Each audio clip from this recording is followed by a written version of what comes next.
Okay so no मोर excuses. पिछले 3-4 दिन से मैं लाइब्रेरी आ ही नहीं पा रही थी बिकॉज ऑफ आलस, एंड साथ में कल से पढ़ूंगी वाले जोन में मैं थी। साथ में काफ़ी प्रॉब्लम्स भी आई, कुछ दिन से पेट दर्द हो रहा था एंड बहुत ज़्यादा वीकनेस टाइप फील हो रही थी। बट फाइनली आज बहुत दिन के प्रोकास्टिनेशन के बाद मैं लाइब्रेरी वापस आ चुकी हूँ। प्लस पॉइंट ये है कि CGL का नोटिफिकेशन आ गया, तो अब तो प्रोकास्टिनेट करने का कोई मतलब ही नहीं बनता। तो थोड़ा सा जोश भी है कि 75 डेज़ में अब करके दिखलाना है, वो वाले मूवमेंट में हूँ भाई मैं। तो आज मैं जो आई हूँ ना, आज मैं बहुत सिंपल रूटीन रखूँगी। बेसिकली आज मैं आई हूँ लाइब्रेरी सिर्फ और सिर्फ अपना प्लानर बनाने के लिए, जो कि मैं आप लोग के साथ ही इस वीडियो में ही बनाऊंगी कि क्या सब्जेक्ट रहेंगे, क्या सोर्सेज रहेंगे, किस तरह से मुझे टाइम मैनेज करना है, किस हफ्ते मुझे क्या पढ़ना है। क्योंकि अब केवल 75 डेज़ है, इनको अगर प्रॉपर्ली यूटिलाइज नहीं किया तो फिर दिन कब बीत जाएगा समझ ही नहीं आएगा। जैसे इस साल के 5 महीने बीत गए। कैन यू बिलीव, अब जून आने वाला है, मतलब पूरे हमने 5 महीने दे दिए। बट उससे पहले आज मैं अपने साथ लेके आई हूँ शर्मा सर की सिलेक्शन बुक, जो कि बेसिकली अर्थमेटिक के लिए है। प्री प्लस मेंस दोनों एग्जाम के लिए आपको यूज़फुल रहेगी।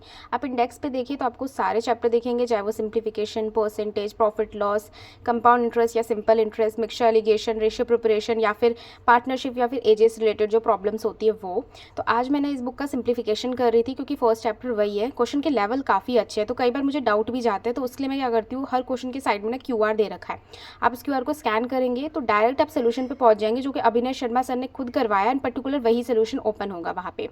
इससे क्या होगा, जो एग्जाम में आपको जो अप्रोच देनी है ना, वो यहाँ पे आपको क्लियर होगा, क्योंकि बेसिक से नहीं करना आपको। एग्जाम में जो बेस्ट अप्रोच रहेगी वो सर ने यहाँ पे सॉल्व कराया है।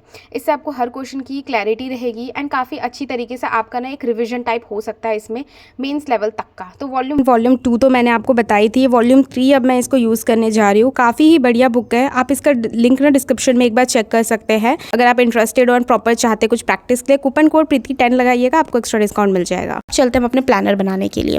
तो बेसिकली मेरा प्लानर का इस बार दिमाग में क्या है कि मैं सब्जेक्ट वाइज सब कुछ बनाऊंगी, एंड आप लोग इसको कॉपी मत करना। पहली बात, आप लोग अपने हिसाब से बनाना जो भी आपने पढ़ रखा है, क्योंकि मैं हमेशा कहती हूँ सबकी रिक्वायरमेंट्स अलग अलग होती है। जैसे मेरी बेसिक रिक्वायरमेंट है मैथ्स में सिर्फ स्पीड बढ़ाने की, कॉन्सेप्ट सीखने की नहीं, ठीक है। तो बेसिकली मेरा यही है कि इंग्लिश में रीडिंग, वोकैबुलरी ये रहेगा, एंड साथ में मैं इस बार सोर्सेज फिक्स रखना चाहती हूँ, क्योंकि मेरे साथ ये बहुत ज़्यादा प्रॉब्लम होती है। क्योंकि जैसे CGL का नोटिफिकेशन आया तो अब सब लोग प्रमोशन करेंगे, एंड इट्स सबका काम है, आई नो, सब अपनी बेहतर चीज़ दिखाएंगे। लेकिन और मैं ये भी नहीं कह रही वो चीज़ें ख़राब होती, सब चीज़ अच्छी होती है, लेकिन हमें अपने सोर्स तो फिक्स रखने पड़ेंगे ना। अगर हम 10 सोर्स ट्राई करेंगे तो 10 सोर्स तो रिवीजन तो नहीं हो पाएगा, तो इसलिए अपने सोर्सेज फिक्स रखो। अगेन मेरी बात करें तो देखो, मेरा काम है आप लोगों को जो भी मार्केट में न्यू चीज़ आए वो चीज़ सजेस्ट करना।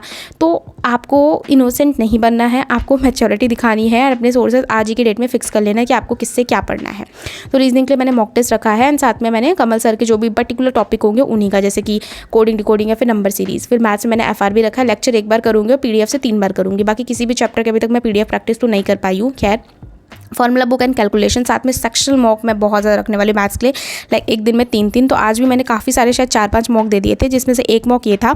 एंड मेरी एक्यूरेसी अब मैं मेंटेन कर रही हूँ। मैंने डिसाइड किया 15 मिनट में भले ही 15 क्वेश्चन करूँगी, लेकिन एक्यूरेट तरीके से करूँगी, एंड धीरे धीरे फिर इंक्रीज़ करूँगी। 15 मिनट में 18 क्वेश्चन, 15 में 20, और जैसे मैं धीरे धीरे ना, मैंने बाद में ये वाला मॉक दिया परमार सर का जो था, बोते सर ने बोला था देने के लिए कि 15 मिनट में 25 क्वेश्चन टफ शिफ्ट का। फिर इसी का मैंने सोल्यूशन भी देखा, तो कुछ इस तरह से मुझे समझ आया कि किस तरह से अटैम्प्ट करना है। फिर इसके बाद जो मैंने सेक्शन मॉक अटैम्प्ट की, जिसके मैं स्कोर रिकॉर्ड नहीं कर पाई, तो उसमें मैंने ना 20-20 क्वेश्चन अटैम्प्ट कर लिए। मतलब थोड़ा थोड़ा धीरे धीरे इंक्रीज हो रहा है। तो ये लेक्चर देखने से मुझे थोड़ा थोड़ा स्ट्रैटेजी समझ आया कि कौन से क्वेश्चन छोड़ने हैं, कौन से करने हैं। तो कुछ इस तरह का मेरा प्लान है।